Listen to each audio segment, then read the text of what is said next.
السلام علیکم ورحمۃ اللہ وبرکاتہ۔ امید ہے کہ آپ لوگ خیر و عافیت سے ہوں گے۔ اللہ تعالیٰ آپ لوگوں کو اپنے حفظ و امان میں رکھے۔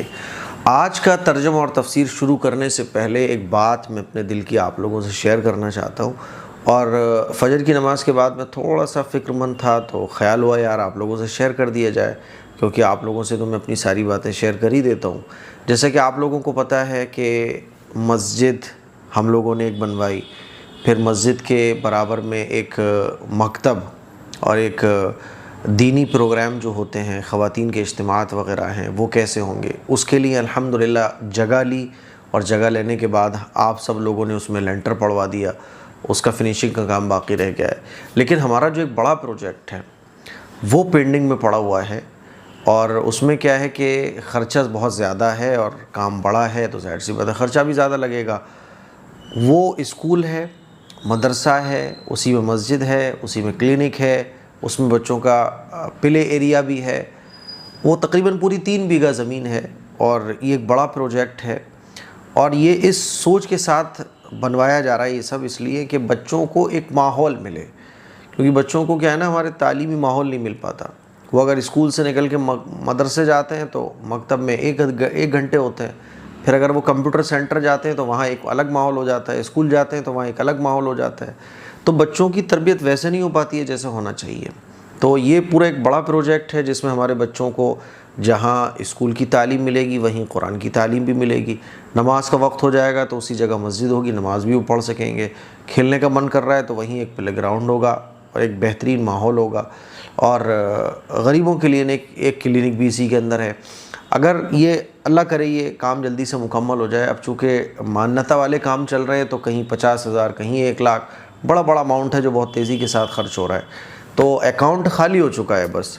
تو میں آپ لوگوں سے یہ گزارش کرنے کے لیے بول رہا ہوں کہ جتنا ہو سکے بھائی، یہ جو بار کوڈ آپ کو نظر آ رہا ہے، جب آپ اس کو اسکین کریں گے تو نام لکھ کے آئے گا AM قاسمی ویلفیئر سوسائٹی۔ آپ لوگ جتنا ہو سکے تعاون کیجئے، اور یہ بات میں دل کھول کے آپ کو اس لیے بول رہا ہوں کیونکہ آپ لوگ پابندی سے مجھے سننے والے ہیں، یعنی آپ یہ کہیے کہ ایک تو ہوتا ہے بھئی سب لوگ فالوورز ہیں، سبسکرائبرز ہیں، ہم مجھ سے محبت رکھنے والے ہوتے ہیں، لیکن آپ لوگوں سے گہرا تعلق ہے میرا، اور وہ گہرا تعلق اس لیے ہے کیونکہ آپ لوگ پابندی کے ساتھ میرے قرآن مجید کے ترجمہ اور تفسیر کی ویڈیوز دیکھتے ہیں، مجھ سے قرآن مجید سیکھتے ہیں، تو قرآن مجید کا تعلق جو ہوتا ہے وہ مضبوط ہوتا ہے۔ استاد اور شاگرد کا، ٹیچر اسٹوڈنٹس کا جو رشتہ ہوتا ہے بہت مضبوط ہوتا ہے جب وہ قرآن کی بنیاد پر ہو۔ تو اس لیے مجھے آپ سے بولنے میں کوئی جھجک محسوس نہیں ہوئی، آج میرا دل میں آیا یار آپ لوگوں سے شیئر کروں، اور میں یہی کہنا چاہوں گا کہ آپ جتنا ہو سکے 1 روپے سے شروع کر کے، کوئی لمٹ نہیں ہے، آپ اس بار کوڈ کو اسکین کریں، نام لکھ کے آئے گا AM قاسمی ویلفیئر سوسائٹی۔ میں اس لیے بول رہا ہوں کیونکہ ہو سکتا ہے میری ویڈیو کو کوئی اٹھا کے ایڈٹ کر کے اپنا بار کوڈ لگا دے، آج کل ایسے بہت فراڈ ہو رہے ہیں۔ تو آپ لوگ اسکین کریں گے، نام لکھ کے آئے گا AM قاسمی ویلفیئر سوسائٹی، جتنا ہو سکے تعاون کریں۔ آپ یہ سمجھ لیں کہ 3 لاکھ روپے سوسائٹی، یہ جو کام چل رہا ہے 3 لاکھ روپے دینا ہے ابھی، لیکن اکاؤنٹ میں صرف 2 لاکھ روپے، میں اسکرین شاٹ بھی لگا دوں گا، اکاؤنٹ میں صرف 2 لاکھ روپے ہیں، اور 3 لاکھ روپے ابھی دینا ہے، یعنی 1 لاکھ روپے تو قرضے میں ہیں ابھی ہم، اور کام رکوا دیے گئے ہیں فی الحال کیونکہ اماؤنٹ نہیں ہے۔ اسی لیے میں آپ لوگوں سے کہنا چاہوں گا جتنا ہو سکے، پھر بول رہا ہوں میں، تعاون کیجئے تاکہ ہم اس دنیا سے چلے جائیں لیکن کچھ ایسا کام کر کے جائیں، اور یہ آپ لوگوں کا بنا ہوا ہے، آپ لوگوں نے بنوایا ہے، سمجھ رہے ہیں؟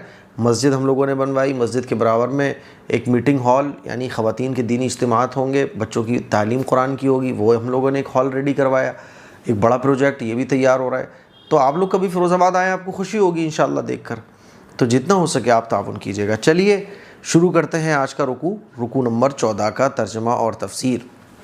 اللہ تعالیٰ ایمان والوں کی تعریف بیان فرما رہا ہے، صحابہ اکرام کی تعریف بیان فرما رہا ہے، اور حضور علیہ الصلوۃ والسلام حج کے موقع پر دین اسلام کی دعوت لوگوں کو دیا کرتے تھے۔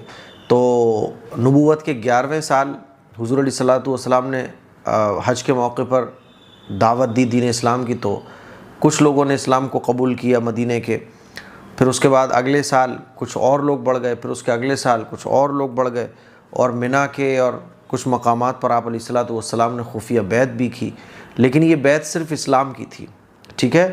لیکن جب مدینہ منورہ کے بیعت کرنے والے لوگوں کی تعداد زیادہ ہو گئی تو اللہ تعالیٰ نے جہاد کی بھی اجازت دی، اور یہ آیتیں نازل ہوئیں اس موقع پر جس کا ہم لوگ ترجمہ آج کرنے جا رہے ہیں۔ دیکھیے، ان اللہ اشتری من المؤمنین انفسهم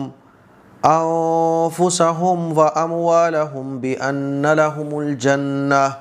واقعہ یہ ہے کہ اللہ نے مومنوں سے ان کی جانیں اور ان کے مال اس بات کے بدلے خرید لیے ہیں کہ جنت انہی کی ہے۔ یہ ایمان والوں کے اللہ تعالیٰ تعریف بیان فرما رہے ہیں کہ ایمان والے اللہ کی راہ میں اپنی جان اپنا مال قربان کرنے کے لیے تیار رہتے ہیں۔ اور جو مدینہ کے لوگ تھے جنہوں نے حضور علیہ الصلاۃ والسلام کے ہاتھ پر بیعت کی تھی، ان کو بھی یہ کہا جا رہا ہے کہ دیکھو اگر موقع پڑے گا تو تمہیں پیغمبر علیہ الصلاۃ والسلام کا ساتھ دینا ہے، جان سے بھی مال سے بھی۔ دیکھیے، یقاتلون فی سبیل اللہ فیقتلون ویقتلون، وہ اللہ کے راستے میں جنگ کرتے ہیں جس کے نتیجے میں مارتے بھی ہیں اور مرتے بھی ہیں، یعنی شہید بھی ہوتے ہیں اور دشمنوں کو قتل بھی کرتے ہیں۔ تو پتہ یہ چلا کہ جان بھی جائے گی اور بعض دفعہ آدمی غازی بھی بنے گا۔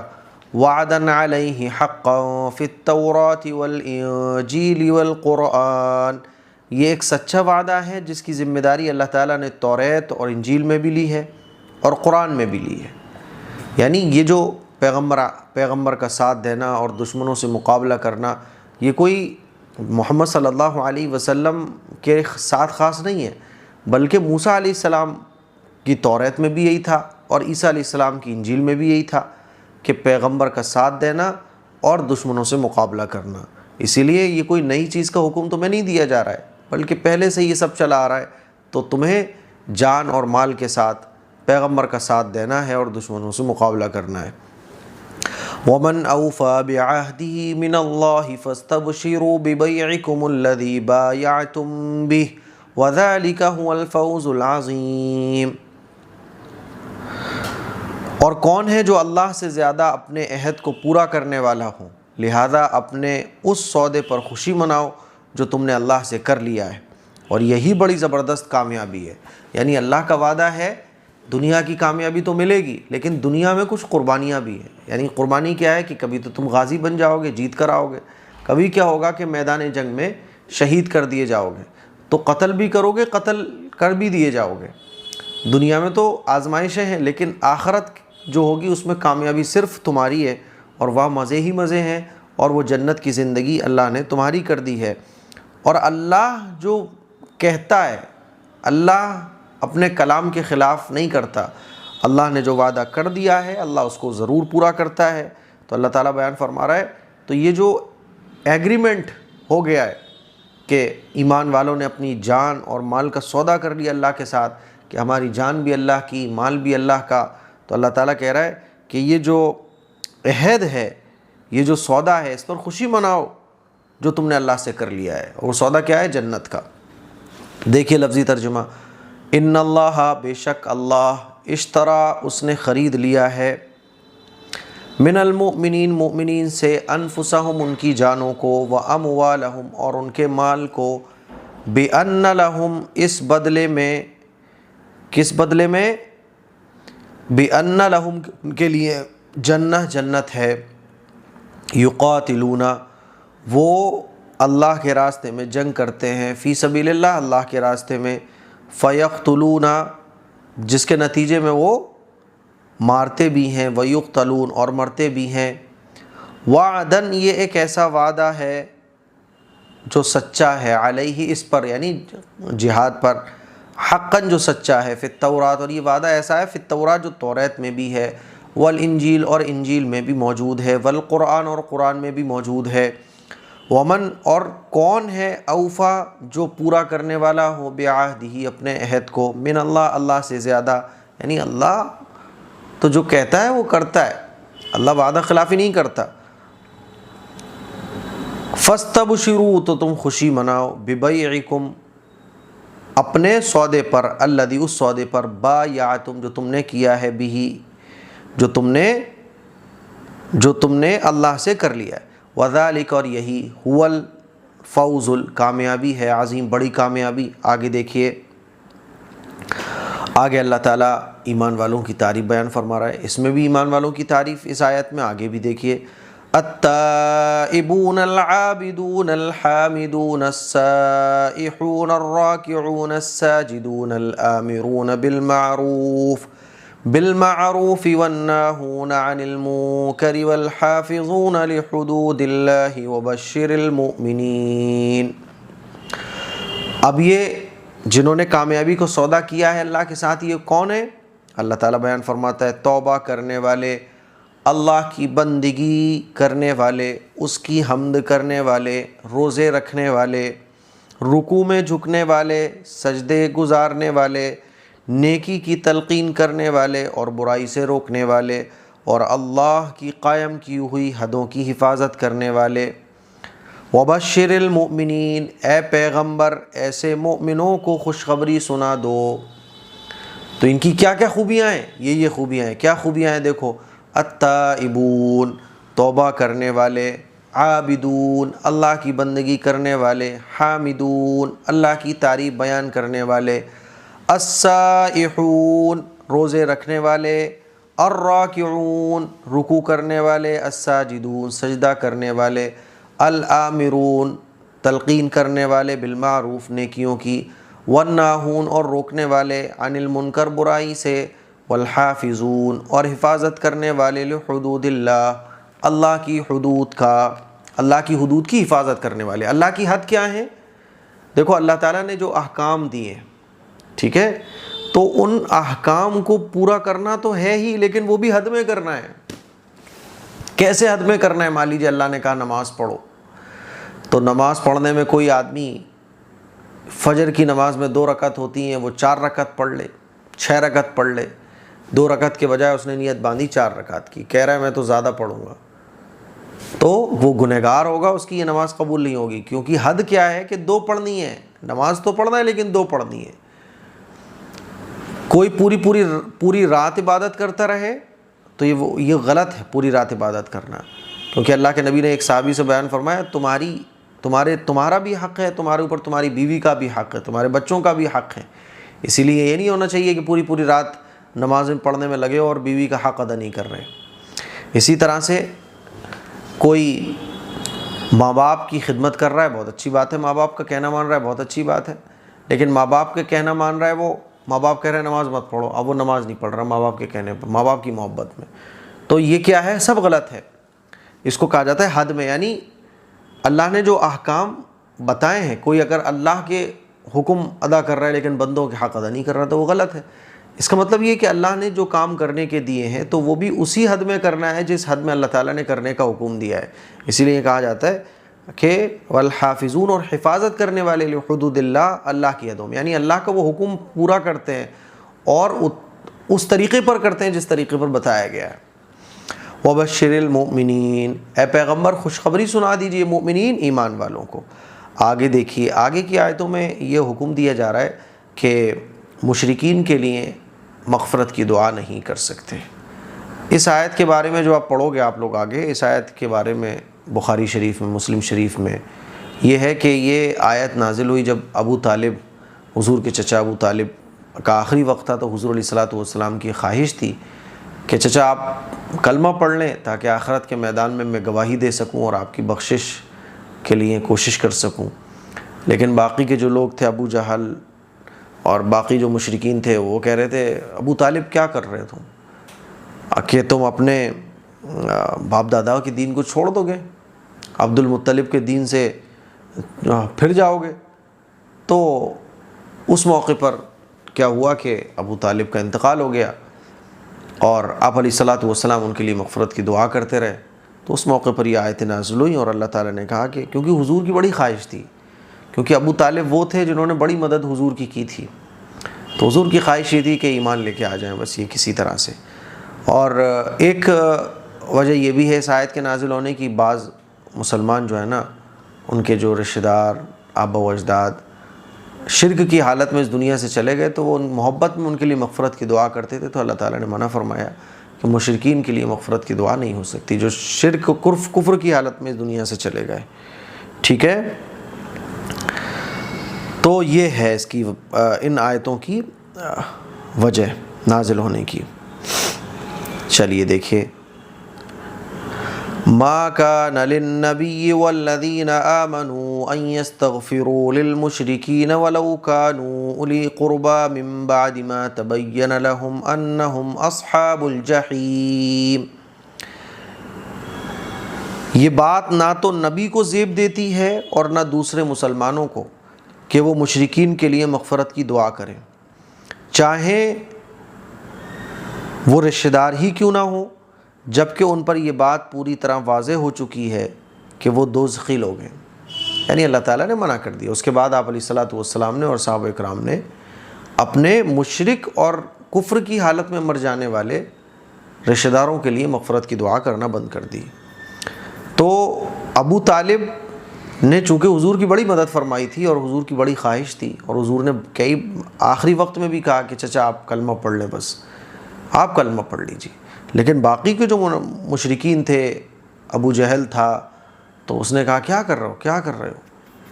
تو حضور کو اتنی محبت تھی، حضور نے فرمایا میں پھر بھی مغفرت کی دعا کروں گا۔ تو اللہ تعالیٰ نے بعد میں پھر ان آیتوں کو نازل فرمایا، ما کانا، نہیں زیب دیتا، للنبی، نبی پر، والذین آمنوا، اور ایمان والوں کے لیے، ان یستغفروا، کو استغفار کی دعا کریں، للمشرکین، مشرکین کے لیے، ولو کانوا، چاہیں وہ رشتہ دار، چاہیں وہ لوگ، اولی القربہ، رشتہ دار ہی کیوں نہ ہو، اولی قربہ رشتہ داری کیوں نہ ہو، من بعد، بعد اس کے، ما تبین لہم، کہ ظاہر ہو جائے ان کے لیے، انہم، کہ یہ لوگ، اصحاب الجحیم، کہ وہ لوگ دوزخی ہیں، تو ان کے لیے مغفرت کی دعا مت کرو۔ اب جب یہ بات ظاہر ہو گئی کہ یہ دوزخی لوگ ہیں جو کفر اور شرکی کی حالت میں چلے جائیں، ہاں رشتہ داری اگر ہے تو ان کے کفن دفن میں تم شریک ہو سکتے ہو، لیکن نماز جنازہ نہیں پڑھا سکتے، دفن کرنے میں شریک ہو سکتے ہو۔ تو اس سے یہ بھی پتہ چلا کہ اگر کسی مسلمان کے رشتہ دار غیر مسلم ہے تو مذہبی چیزوں کے علاوہ دوسرے غم میں شریک ہونا اور مرنے کے بعد جو غم میں شریک ہونا ہوتا ہے اس میں شریک ہوا جا سکتا ہے۔ چلیے دیکھیے آگے، وما كان استغفار ابراہیم لأبیہ الا عن موعدۃ وعدها ایاہ، اور ابراہیم علیہ السلام نے اپنے باپ کے لیے جو مغفرت کی دعا مانگی تھی، اس کی وجہ اس کے سوا کچھ نہیں تھی کہ انہوں نے اس سے ایک وعدہ کر لیا تھا۔ کون سا وعدہ تھا؟ جب آپ آگے سورہ مریم اور سورہ ممتحنہ پڑھو گے اور سورہ شعراء، تو اس میں یہ وعدہ مذکور ہے کہ حضرت ابراہیم علیہ السلام نے اپنے باپ کے لیے کہا تھا کہ میں آپ کے لیے مغفرت کی دعا کروں گا، اور مغفرت کی دعا، جس مغفرت کی دعا میں ہدایت کی دعا بھی شامل ہے، مغفرت کی دعا کروں گا۔ لیکن جب اللہ تعالیٰ نے حضرت ابراہیم علیہ السلام پر یہ بالکل کلیئر کر دیا کہ یہ جو آپ کے والد ہیں یا جو آپ کے باپ ہیں، یہ ایمان لے کر نہیں آئیں گے اور یہ اللہ اور اللہ کے رسول کے دشمنی بنے رہیں گے، تو آپ ان کے لیے مغفرت کی دعا نہ کریں، اور ان کا تو انجام اب کفر کی حالت میں ہوا ہے۔ تو ابراہیم علیہ السلام نے پھر دعا کرنا بند کر دی۔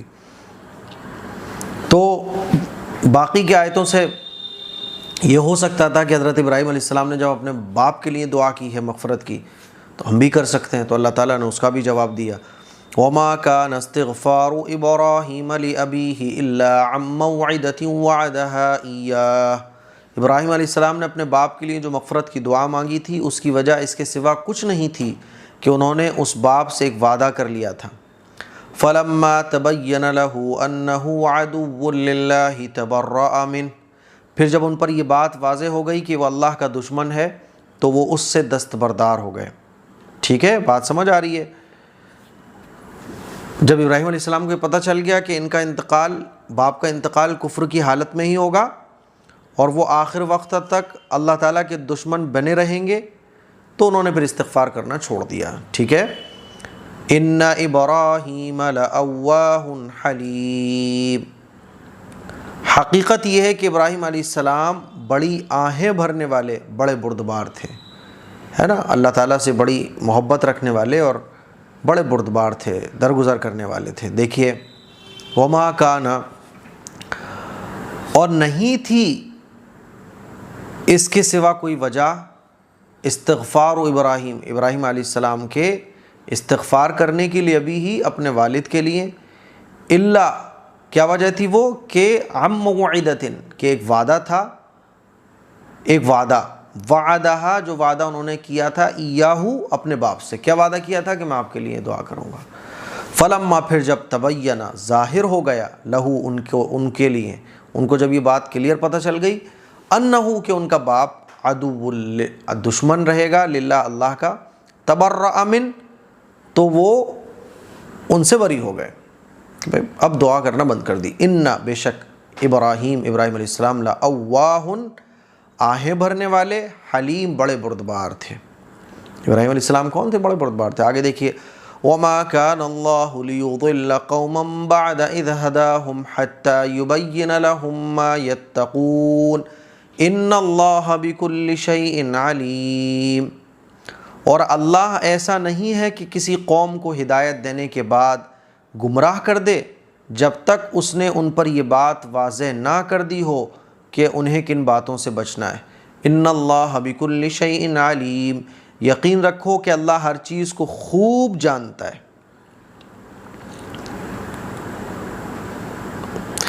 اس آیت میں اللہ تعالیٰ کیا بیان فرما رہا ہے؟ اس آیت میں اللہ تعالیٰ بیان فرما رہا ہے کہ اب یہ منع ہو گیا کہ اپنے مشرک رشتہ داروں کے لیے مغفرت کی دعا نہیں کر سکتے. تو اس آیت کے نازل ہونے سے پہلے جو مغفرت کی دعا کر چکے ہیں تو کیا ہوگا؟ تو اللہ تعالیٰ بیان فرما رہا ہے اس پر کوئی پکڑ نہیں ہے.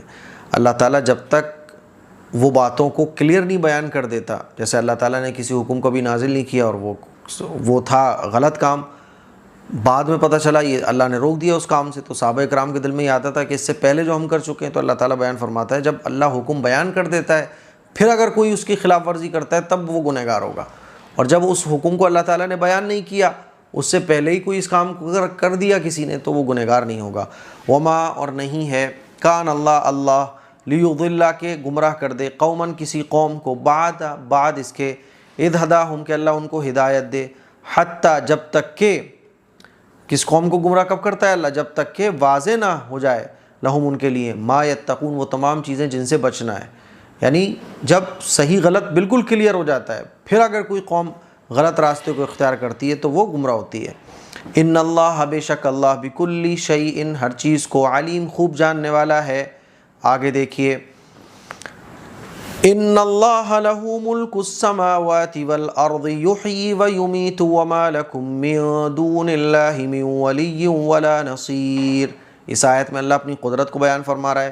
یقیناً اللہ ہی ہے جس کے قبضے میں سارے آسمانوں اور زمین کی سلطنت ہے، وہ زندگی بھی دیتا ہے اور موت بھی، اور اللہ کے سوا تمہارا نہ کوئی رکھوالا ہے نہ کوئی مددگار ہے. یا اللہ تعالیٰ اپنی قدرت کو بیان فرما رہا ہے. ان اللہ بے شک اللہ لہو اسی کے لیے ملک السماوات آسمانوں کی بادشاہت ہے، والارض اور زمین کی، یحیی وہ زندہ کرتا ہے، ویمیت وہ موت دیتا ہے. وما لکم نہیں ہے تمہارا من دون اللہ اللہ کے علاوہ من ولی کوئی رکھوالا ولا نصیر اور نہ کوئی مددگار. آگے جو آیتیں ہیں اللہ تعالیٰ اس میں توبہ کو قبول فرما رہا ہے. غزوہ تبوک میں بڑی تعداد تو صحابہ اکرام کی وہ تھی جو دل و جان سے غزوہ تبوک میں شامل ہوئے تھے. کچھ لوگ ایسے تھے جو منافقین کے بہکاوے میں آ گئے تھے، وہ 10 صحابہ اکرام تھے. 10 میں سے 7 نے اپنے آپ کو ستون سے جا کے باندھ دیا تھا مدینہ مسجد نبوی میں، 3 باقی رہ گئے تھے. تو وہ 3 کے بارے میں کوئی فیصلہ نہیں آیا تھا. وہ ان کو اپنی غلطی کا احساس تو تھا لیکن انہوں نے 7 لوگوں کی طرح خود سے آ کے سرنڈر نہیں کیا تھا کہ ہم سے بہت بڑی غلطی ہو گئی. وہ یہ کہہ رہے تھے یار غلط ہوا، میں جانا چاہیے تھا. بعد میں آئے وہ لوگ. تو اس موقع پر اللہ کے نبی نے فرمایا تھا کہ بھئی اللہ نے کوئی تمہارے بارے میں حکم ہی نہیں نازل کیا ہے، تو اب جب تک کوئی حکم نہیں نازل ہو جاتا تمہارا معاملہ مؤخر کیا جاتا ہے. پھر 50 دن کا ان کا بائیکاٹ رہا، کوئی ان سے بات نہیں کرتا تھا، کوئی ان سے بولتا نہیں تھا. 50 دن تک یہ لوگ اللہ سے مغفرت کی امید میں رہے. بڑا سخت وقت ان پر گزرا، لیکن آخر میں پھر اللہ تعالیٰ نے ان 3 لوگوں کی بھی توبہ قبول کر لی. تو وہی اللہ تعالیٰ بیان فرما رہا ہے کہ جو لوگ رہ گئے تھے وہ 10 میں سے 7 ان کی بھی اللہ نے توبہ قبول کر لی. اور مہاجرین اور انصار میں سے کچھ لوگ وہ تھے جو دل و جان سے اللہ کے رسول کے ساتھ ہو گئے غزوہ تبوک میں.